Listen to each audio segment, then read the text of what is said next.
right, so we're going to start with our mindfulness. We're going to do a counting the breath. I will count us off for the first few breaths, and then you all can count on your own.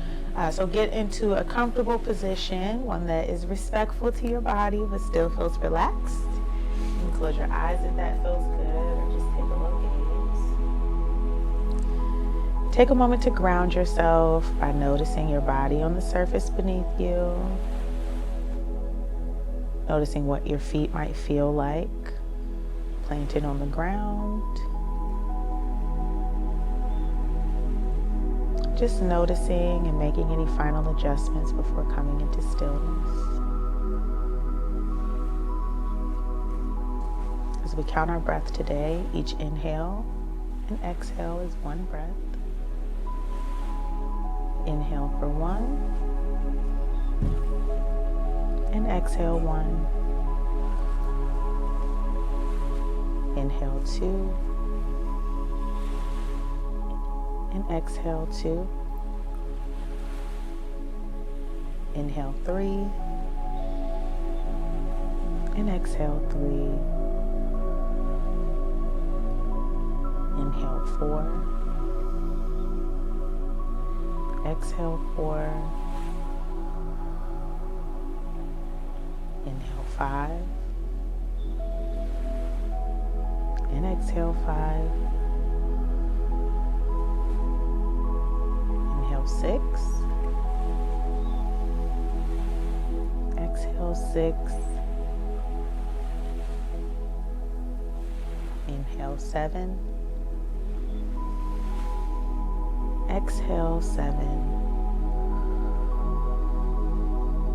Inhale 8. Exhale 8.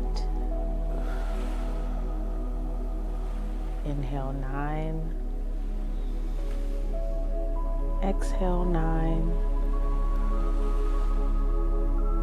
Inhale 10. And exhale 10. Take a normal pace of breathing. Just take notice of what your body feels like now. Once again, noticing your body on the surface beneath you. How your feet might feel planted on the ground. You can invite some movement into the space by stretching a bit, moving your fingers and toes. And when you're ready, you can gently blink your eyes open. All right, quick little breather. Yeah. 10 breaths. What did you guys notice about yourself during the practice? In the beginning, my mind got lost, and if we were going to start breathing, I think it was until the second or third inhale that I realized, oh, we're starting breathing. But I couldn't tell you where my mind took me. And through and through, I was able to follow through with the counts as you were going, but I did notice, like, towards the end, like, my inhale was, like, shortened. Mm-hmm. And I don't know if that was, like, my asthma. I don't know what was showing up. But then I just slowed myself down to my pace. And then I was able to kind of go through, but at my pace, right? Instead of trying to, like, keep up, because it became like, okay, let me keep up with your counting. And I think that was a little shorten it for me. So I was like, okay, just slow yourself down. So it sounds like you slowed yourself down to do what works, stick with the activity. Yes, Did you notice any particular sensations within your body? Yeah, just my chest tightened up, I think, when I was like the inhale and exhale, I was going too fast. I was trying to keep up with the pace. But once I just went at my pace, my body was more relaxed, like my shoulders wasn't tight, my chest was opening up a little bit more. But yeah. And once you did, what worked for you? I did. Nice. What about you, Steph? It was really dark. Dark in terms of like lights out dark in my head, because when I opened it, I was very much like, oh, it's bright out here. So I was very settled in your directives. I noticed myself, like, when you would count the inhale, I was moving on to the next number on the exhale, and I noticed a thought at the end, like, ooh, I definitely would have somehow mess this up if I was, you know, Counting on doing your this own. on my own. But I feel like that was like a quick judgment that kind of came and went. Yeah. I was also noticed how me and Jay's breathing kind of syncopated with each other towards like the end. I was struggling in the first half of the exercise in terms of like the pace of the inhale to the exhale. I found myself like almost like kind of shortening the breath on the inhale to catch up with the exhale, but then eventually it was like a nice subtle kind of experience that I had. And I didn't have really any thoughts outside of the breathing that really took my attention away. It was very grounded in the experience. I did feel cold.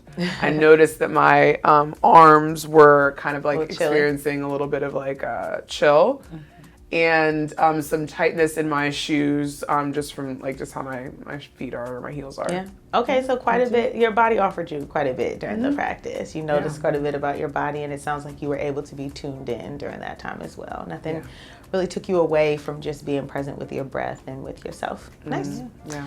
I think I kind of had a similar experience. I feel like I was pretty grounded during the practice. I had some thoughts around like, pace yourself, don't go too quickly. I think I was kind of using some of my senses to tune into what I could hear with you all's breath to try to syncopate that and kind of keep us on a steady rhythm. Yeah.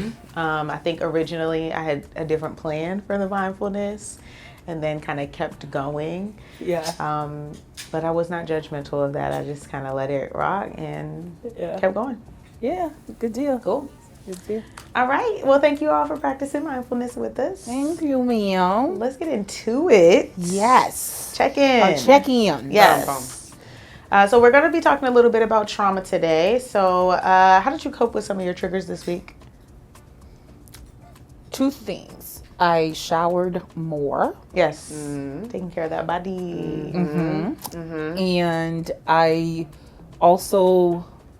I spent some time meditating and praying more because prayer has always been this thing for me that grounds me very well and recenter me. It's like my conversation with God. So I feel like I was having more conversation out of curiosity with him this week around like how I'm experiencing and feeling things that are happening. That's real. Yeah. For me, I would say that I definitely practiced silent mindfulness more this week. Just kind of taking some time, 5 minutes before I get started with work and just kind of like grounding and noticing where my thoughts are, what's kind of going on in my body and kind of really settling into that space. I've also been working in more light. I have definitely noticed that I have an affinity for darkness. I enjoy it. I definitely feel it, but it also instigates lack of productiveness. I'm more likely to kind of like be tired, want to lay down. You know, my energy is a lot lower. And so definitely leaning into more of that vitamin D and getting more kind of sunlight, taking walks to like places to kind of increase dopamine and flow because we are moving into those colder months. So seasonal depression for me is cranking on up. And so definitely finding ways to like put in additional like fail safes for myself as well as being kinder to myself, noticing the critical thoughts that are just going to come because that is a normal voice that shows up when I'm vulnerable, and also kind of meeting that critical voice with more of a compassionate lens than the kind of avalanche pouring down of beating down that I put on myself on top of it, you know. So that has been really helpful for me, is just slowing down, doing a bit more of that silent meditation, getting more vitamin D, and just being kind and gentle with self. What about you, Fran? This week, honestly, I can say that I really was not triggered. I can't really recall a time that I was triggered. So I would say that this week was maybe more of a proactive week for me. I think I focused more on like how to have some mindfulness in my routine, how to take care of myself in my routine. And I think that life can be really busy. I sometimes forget the things that I have access to. So Me and my partner actually like drove down to the bridge this week after work. It was a nice little drive through Rock Creek in the evening. Nice. We took a little walk on the bridge, and that was nice. Wind down. It was a little chilly. There was some people playing beach volleyball and stuff. So I'm like, oh right, like this is up the street from my house. Like that's a part of the reason why I wanted to live in the city. Yes. So just doing more things that are aligned with a reset. And sticking to my routine. So I'm a little bit more on the proactive side of my triggers. Nice. Yeah. Good deal. Cool. Okay, so what is trauma? How does it impact us? And does everybody experience Do we trauma? all have it? Yes. Yes. Yes. I think everyone has experienced trauma, but also we have all experienced shared trauma, COVID, Sure. Yeah. right? COVID, coming back Well, define it into. first. So what is trauma? Okay. I would say trauma is a moment of when the body experiences high arousal due to a stimulating situation, something that you feel like you are in danger. Sure, like lack of where safety. exactly a lack of safety, you're going to be violated. Pretty much anything that disrupts that stability that kind of we walk around with. So, that's the intellectual part, the way you describe it. Yeah, can't So help it. for the people, what I'm hearing you say is that anything that may pose a threat or harm to our body or change the way we view life and Yeah. certain life experiences Yes. can be traumatic. Yes. Yeah, noticing how you said can be traumatic and not is traumatic, right? Exactly. Because I think that trauma can also be subjective. It can be Yep. subjective to culture, Yep.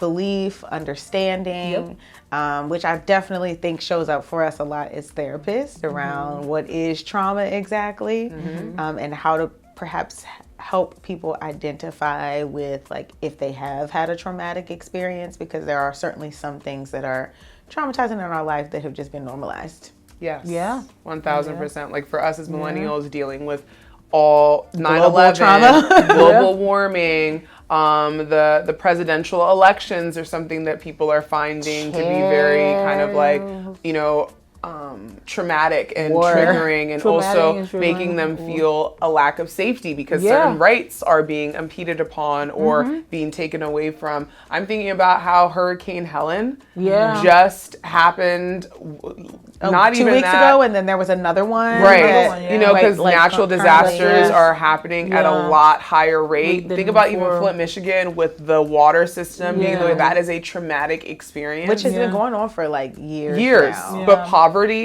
that also within itself is, I think, a label that has trauma in it, right? Like when you're someone who is experienced to poverty, you're going to experience things that people in a higher socioeconomic status will not. Yeah. Food shortages, Yeah. right? Safety.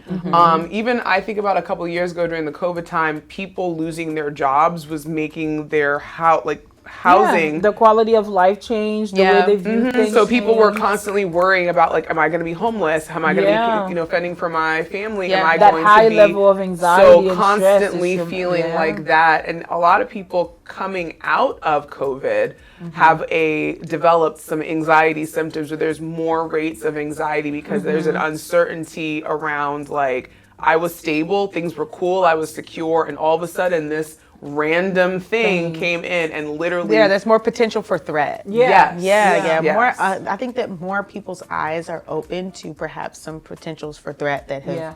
been there for years. Yes. For sure. So I think that you guys kind of already touched a little bit on about how trauma impacts us, and I think that a key thing is that it stays within our body. It does. Sometimes we might even have responses to trauma that don't even have context. Like they might not necessarily be something that we have personally experienced, but things that we might have witnessed, been a part of, viewed, which when you think about the way that like social media works Yeah. and the amount of access that we have right now, it's a gift and a curse because Yeah, we can know exactly. more, You know but we more. also are perhaps exposed to more things that can be traumatic. And it goes in turn to that hyper arousal that Stephanie was referring to. Is Yeah. that when you expose yourself to even information because you want to be in the know, that information can cause your body to go through this hyper arousal. Meaning Yeah. your anxiety might start to go up Yeah. when you start to really thinking the worst thing that can happen. So your mind stay in this constant state of being hyper vigilant. Yeah. Meaning like that paranoia was like, oh no, you can't do that. You know, I saw this on TikTok, or I saw this Yeah. on Instagram. Or CNN said this. If you drink this, if you do this, so now your whole quality, which we were talking about, your quality of life changed with trauma. The way you used to operate and move Yeah. is different when you experience some sort of trauma. Sure, because you're constantly in the state of wanting to protect yourself. Like Yes. all of the things that you talked about are really just our body's way of protecting us, of saying like there is a threat here.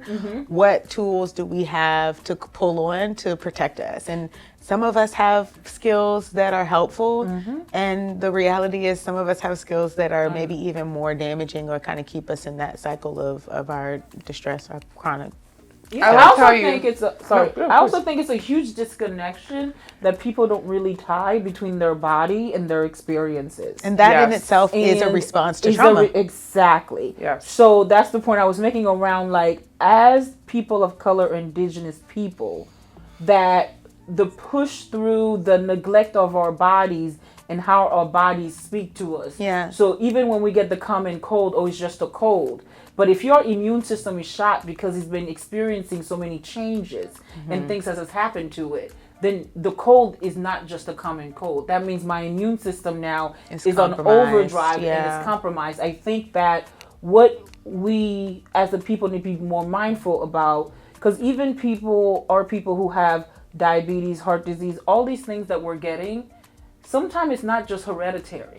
Yeah, My for sure. hypertension came off my stress. Yeah. Yeah. From overworking, going to school, having to care for like And my not little slowing sister, down and stopping not slowing down. down. So technically, it's not generational. It's more like things that I was taught to push through, Yeah. and not checking in with my body when I was tired, when I was emotionally eating, when I wasn't exercising, I wasn't moving. That would lead to these medical conditions. Yeah. And mind you, Right. those were things that you learned or did as a means to survive the stress in which that you were kind of like perpetually experiencing. I love how you coined it to kind of like the medical model of like, if you are sick, Yeah. your body is on. That's what I Yeah. think about with like, when you said hyper It's working. arousal, think about your body being on and staying on. Exactly. That's what happens when you are experiencing trauma. Yeah. Your body is preparing for something. So that's why that hypervigilance is like, let me put those antennas out and scan to see, is there anything going on here? Is there anything I need to look out for? But the thing with trauma is those scans stay up. Yes. All the time, All nonstop the scanning. time. And sometimes because it's on for so long, Yeah. it will inadvertently just pick things up and automatic. it's seen Yeah. as a threat. And then Yeah. now your body is preparing to do something. So it's now just popping Maybe off. even sometimes when the threat is not present. Exactly. Exactly. So Right. it's like, I know that a lion was here. And lions are scary. Yeah. Lion is not in the room anymore. Now I see that there's no scanning for lion, lions, but I'm looking for literally him. the whole time, where's the lion? Where's the lion? Where's the lion? Where's the lion? And that's what trauma does. Because if somebody just moved into a lion, oh no, it's not a lion. It was just a piece of paper. But Exactly. that's how I'm responding. And that's what trauma does. It's Yeah. us just being on all the time. Yeah. Yeah, for sure. There's like a lot of discourse about trauma. Like this is something that we frequently see in media and on Or the sometimes internet. they'll say they overused or For sure, right? Like that's what I was getting to, right? Like how do we know? So it's like some hot topics, specifically trauma bonding. What is that exactly? For the Well, people, because Are we that talking for the about people. like the? So when we It's trauma been misused. bonding, if it's misused, It's not just meaning sharing our trauma back it's not and forth. sharing our trauma back and forth. It's the fact that I'm taking care of you because you shared your trauma with me, and you're trying to cater to my trauma. And what connects us in the relationship is that we have these shared lived experiences that we're trying to make up for each other. Right. And that's what connects us. Yeah. So then what in turns happen is that, going ahead of myself a little bit, when I start to work through my trauma issues, but you haven't worked through yours, that's when the bonding also cuts Yeah. and the friction happens. It also feels like an abandonment though, But because it- we was in this together. Because I also think that trauma bonding Feels 'cause- safe. Exactly. Yes. It always feels Yes. safe because I'm able to identify a pain and broken piece within you that I already come in contact with every single day. So I feel like trauma bonding is you attempting to fix, love the parts of you that aren't necessarily like healed or have been accepted through someone else. Yeah, That's how I think that trauma bonding sometimes can be so convoluted and complex, because I'm trying to prove through my love to you that I'm worthy, that I'm enough, that, you know, I have a place in this world, right? Yeah. I really like that definition, because I think that it can be generalized to different types of relationships, right? Like you can have trauma bonding within your friendships, within your parent relationships, professional relationships, romantic relationships. And it is something to check in about, right? Like how am I maybe projecting or seeing this person's experiences through the lens of my own traumatic events? Right. Sometimes you may not even be able to identify with the context. Like you may not necessarily be able to know like the thoughts, the beliefs around it, but your body is responding in a traumatic way. Yes. And so there can be some like, I guess, nonverbal trauma bonding, if you will. Oh, 1000%. Can you give an example of like certain trauma bonds that are common that we see? I would say that one that is common that is maybe more aligned with like a nonverbal one is like sexual trauma bonding. When you have had maybe some sexual trauma and then maybe start to see your partners through that lens of like, there's a threat to safety because my partner wants to be romantic or physical with me, whether it is in a sexual way or not. It's more like the unexpected touch or engagement, or maybe even like over sexualizing or using sex as validation can also be a way that people trauma bond in physical ways. Okay.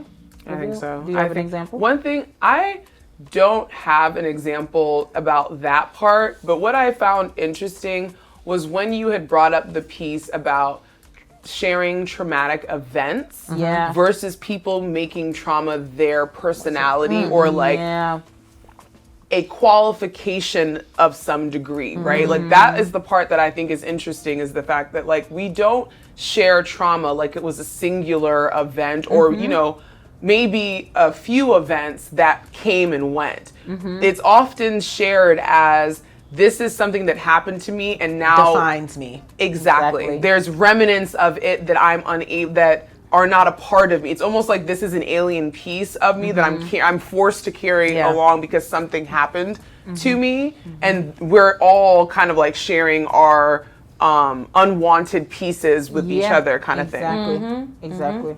Yeah.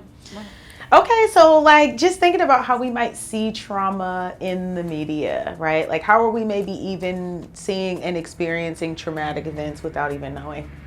Being forced to see very intense videos of like people getting hurt. I think a lot for me, my paranoia around my safety around men has definitely increased as I see a lot more reels and TikToks about women getting violated or being attacked or the odd things that happen. Like that one woman that you sent me on TikTok where she kindly like said no to an advance from a guy, and he physically like straight up attacked her. Yes. Like, and so it will be things like that, that my body, even though I'm not having a overt, like I'm not hopping out of the thing ready to fight and do, but I can feel like my body is literally taking it in. And so now if I'm in a place where there is a potential for an unknown man, or is there a potential for Stephanie, you to be not the word is accosted, but that's not the word I'm using. For a man to come and want to have my number, and what I will remember is non-verbally is, there is a potential that this person could attack you if you say no. That is how you are inadvertently being triggered and then aroused by something, and now are inadvertently making decisions and organizing yourself around that. So I definitely think it can be watching violence, watching other countries seeing the stuff that was happening in Syria, seeing the stuff that was happening in Iran and Israel, seeing all of that stuff is so painful. Like, you know, because us as human beings, even though we're not living in a third world country, we can empathize with pain. Yes. And if you are somebody who's experienced some type of violation or some type of whatever, seeing someone else in a similar experience of being seen low and weak like that will pull to those inner workings of you without you even really like having that shared experience. Yeah. I think a common, y'all gonna do this about me, but I think a common trauma that I experienced was I grew up where everyone in a household where even in my country, everybody was the same. Meaning like even though somebody looked different didn't mean that much of a thing. I think that race didn't become real to me until I came here. Sure. And I didn't know how racism actually worked or the function of it or understanding it.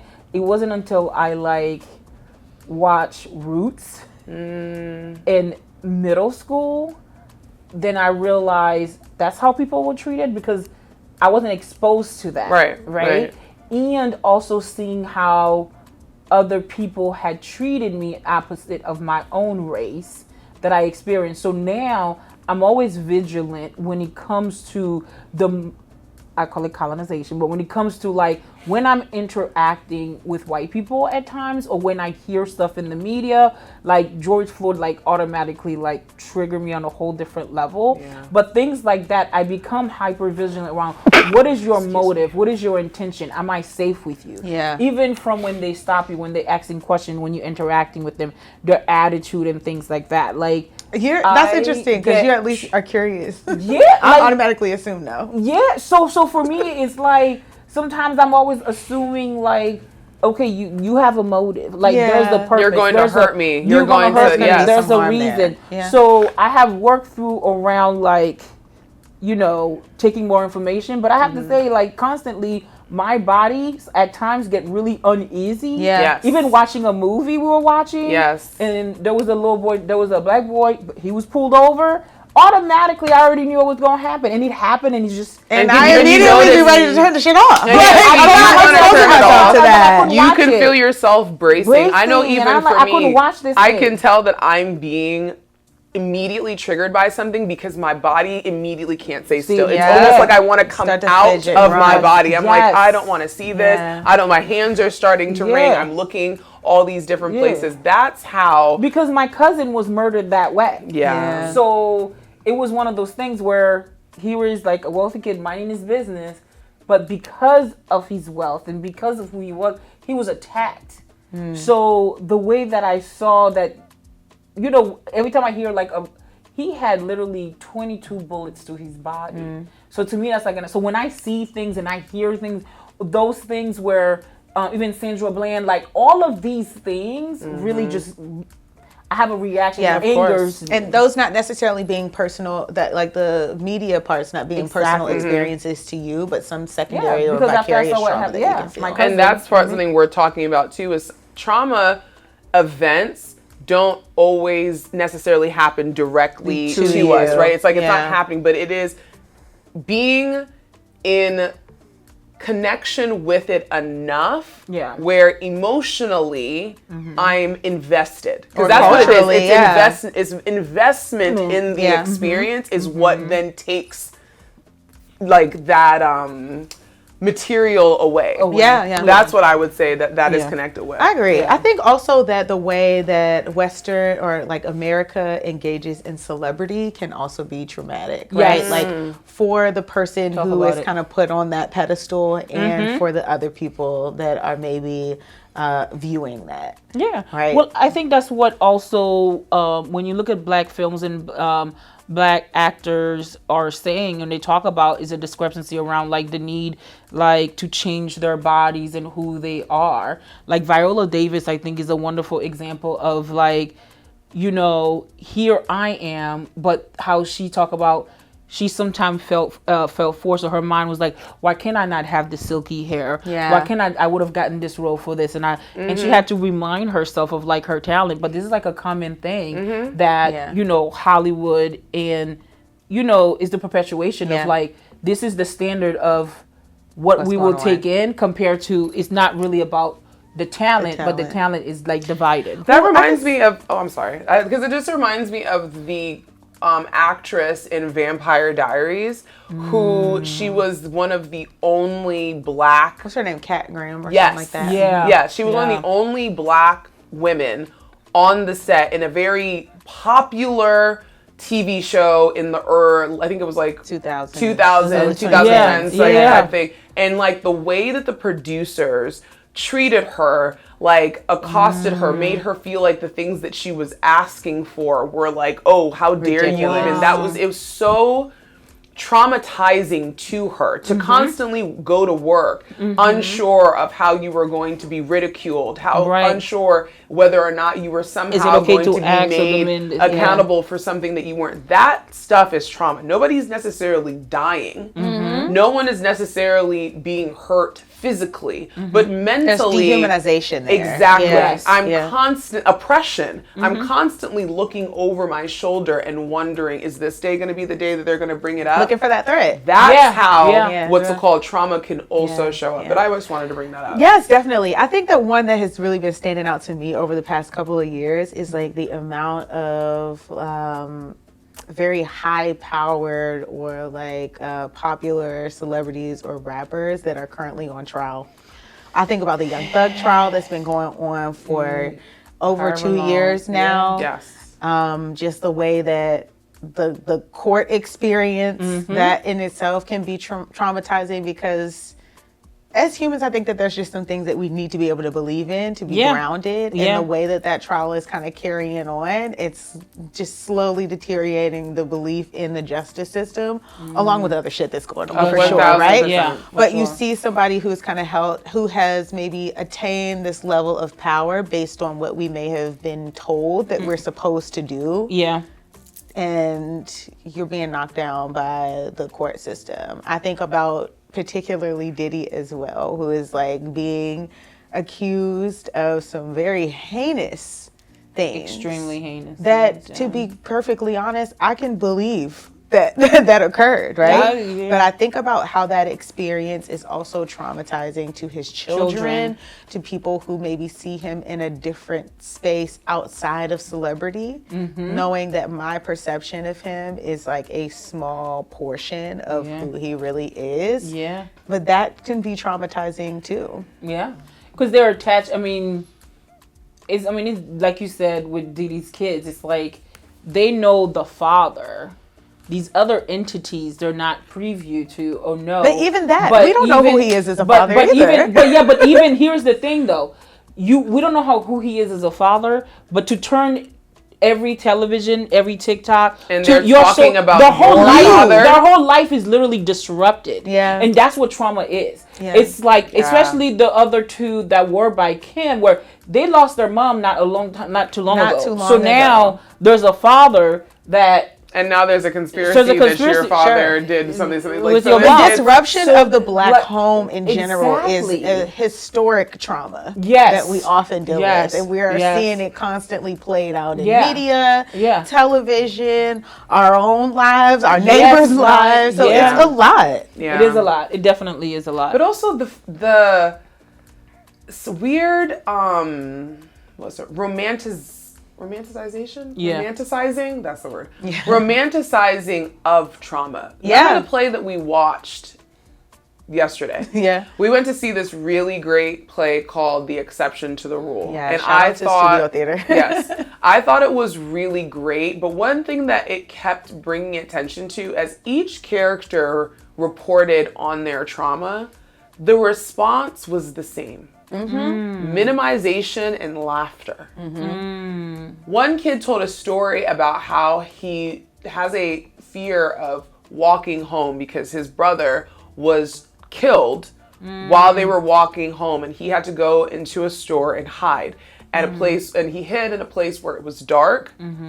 And he was what's called very alone. To this day, with lights go off unexpectedly, he immediately has a panic attack. I think they talk about when he was younger, he wet himself because I think there was a thunderstorm, and of course all the lights went off. Immediately, the first thing is like, "Oh, you scared of the dark?" Look at that! Look at what I just told you, that my brother was murdered in front of me, or was killed. And mind you, the store owner kicked me out, and my brother was still dead on the thing with his blood there. And you guys are gonna minimize it to, you're scared of the dark. Yeah. And that's another thing that I think is worth talking about, in that people minimize and are very desensitized to trauma, what it means, what it does, how it shows up, and then also the deficits that come along with it. Come with it. When you are traumatized, that what to say is the deficit that you comes are along with it. immediately frozen at the time at which you experienced that trauma. Yeah. Don't fuck around and have multiple traumas. Yeah. Exactly. Then your brain is really Revved up. scrambled. Yeah. Anyone want Revved scrambled up. eggs? Because Right. like that's what's happening with your body, what's with your mind. Yeah. But we have a thing of like minimizing it. A, because so many of us experience it. Yep. Yeah. Two, I don't think people know what to do when someone shares that. It's like, I don't know what to Perhaps say. their own discomfort. Yeah. Yes, I don't know what to say, minimization. but I do think it's worth talking about, not minimizing, making a joke of someone else's trauma, let alone your own, because that is also Sometimes a thing I don't people even do. know that people understand it See? as trauma. That's right, exactly because what there has that again that can be subjective. Things Yeah. that are traumatizing to me might not be traumatizing to you. So there is some Exactly. kind of disconnect around how do I respond to this. And so I do want to kind of circle around, right? Like coming back around to the idea that trauma is a thing that we experience and not something that we have to have our lives be driven by. Right. But it does take a lot of work, a lot of connection, Yeah. taking your ass to therapy. Right. Yeah, and then the response, right? Because that's what, to your point, is that there's certain trauma that you may have experienced that may not debilitate you to the capacity that it debilitate me. Yeah. And we all have different trauma responses. Yes. And with the point that Tyler was making around that, what I may find traumatic may not be what you may find traumatic, and that's all our response to it. That doesn't mean it wasn't trauma. It necessarily means our response to it are different. The way that our body physiologically and psychologically respond to it is different. And again, I'm going to go back. Black people, we are walking traumas because we are prone to push through and acknowledge what is and what isn't trauma, because we have lived through generational trauma through slavery, which allows our body to be susceptible to things that, hey, you'll be fine, just keep moving.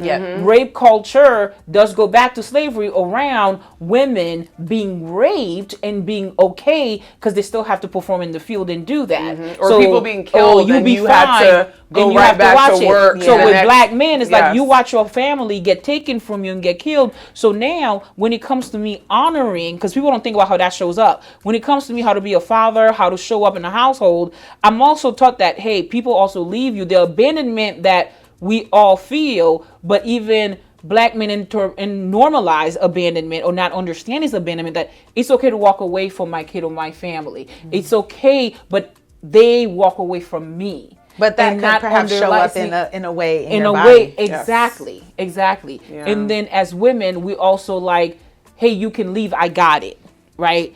A lot of these single mothers, I say, when you just dismiss the father of you don't have it. Having it is going to take you to a whole different type of stance.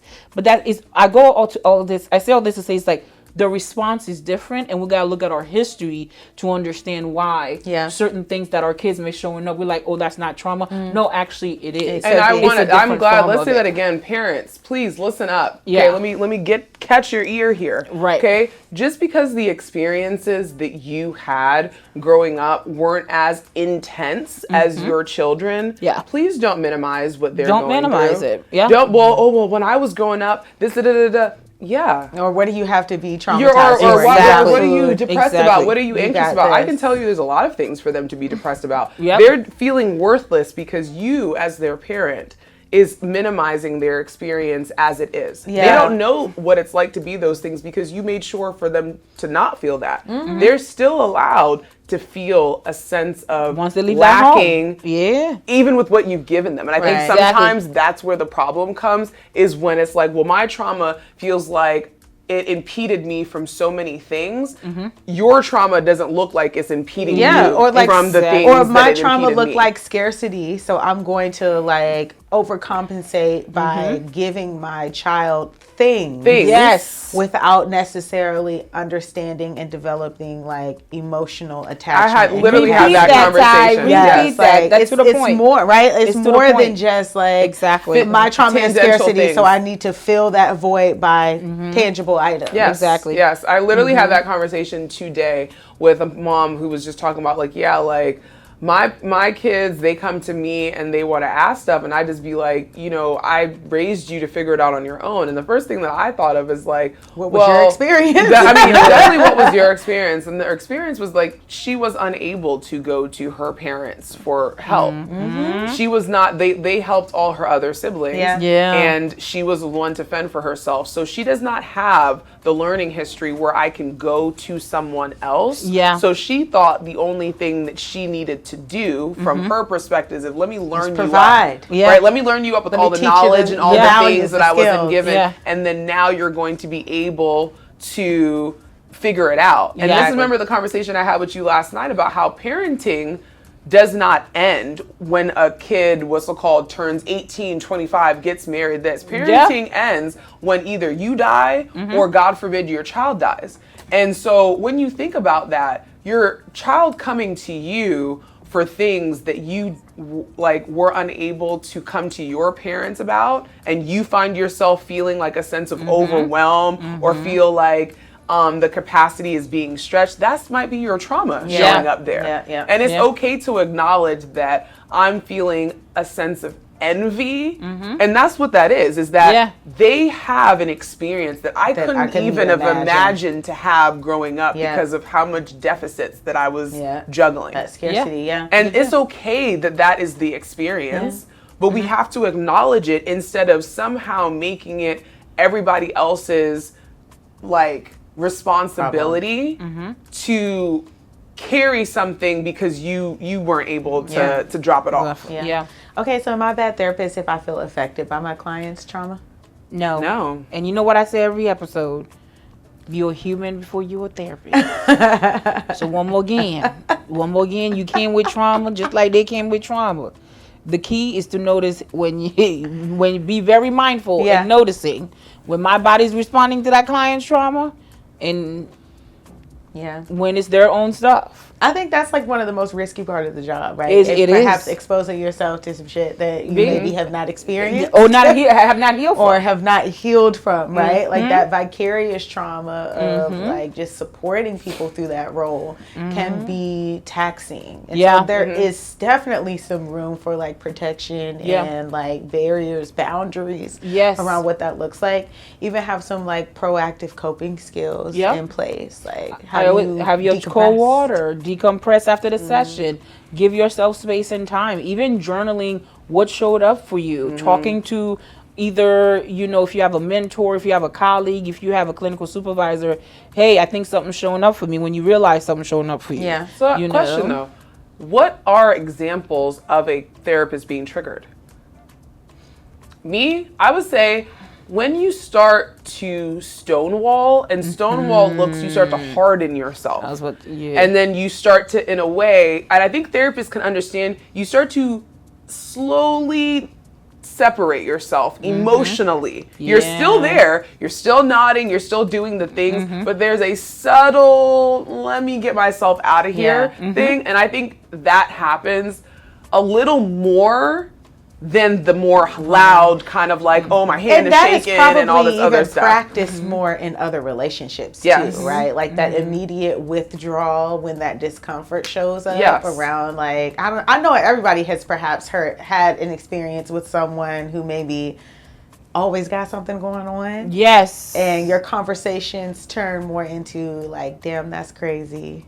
Or as good they're talking and you're just like, yeah. Wow, that's crazy. Yeah, while you're on the phone. And then as soon as I see, I'm like, all right, let me put that down. But that's, I think, as an immediate one that I think is not as identifiable as the ones where it's like literally I've also had the ones where my hand is shaking in the session where my heart is literally in my throat kind of situation. My eyes are tight with pain because I'm trying to not cry or things like that. Or you constantly think about that case. That might be a sign. If you are constantly, when you off work, the client is gone, you constantly thinking about it. Or you go into fixing mode. You are constantly trying to say, okay, what interventions, what modality, let me do this. Hey, have you, then you no longer listening to the client. I just want to make sure they're safe. And so those are some signs that your stuff is most likely showing up outside of the client stuff. Well, there's hope. Right? There's hope for us being able to tolerate that, right? So what are some things for the people that we can maybe share around how to maybe even start having conversations and like identifying things that are traumatic to us? How do we heal from it? How do we maybe even support each other? So my theme and word for this year is surrender. Sometimes we need to learn to have some vulnerability and surrender and have a conversation with other people about these are some things that has happened to me. Yeah, that shit happened to me. That stuff happened to me. So there's a level of acknowledgement and surrendering to your truth and no longer carrying shame or guilt around, okay, well, this is not appropriate to talk about or to say, oh, I don't want nobody in my business. So whether it's a colleague, your own therapist, therapist, get your own therapist. So whether it's in that space, it's like be open to like, hey, I had this experience and it does affect me. So then you have an accountability partner or check person to do that. So to me, that's a way to kind of like cope with that. I think reflection. I do think that reflection too, right? Like being able to sit with what happens. I think we also want to be careful around like this idea of trauma dumping, right? Yeah. Not wanting to overshare our experience. And so what you really mean by sharing that these things happen to me, that does not necessarily mean sharing a play-by-play of what not I'm a play-by-play. That more so looks like there are things, the acknowledgement of the deficit that comes with having the experience of trauma. Like there are some limitations that I might have. That could be like having a conversation with your partner around like there are some sexual limitations I have because I have experienced this thing. Yeah. So can I slow you guys down? Because I think we might be jumping ahead of the gun.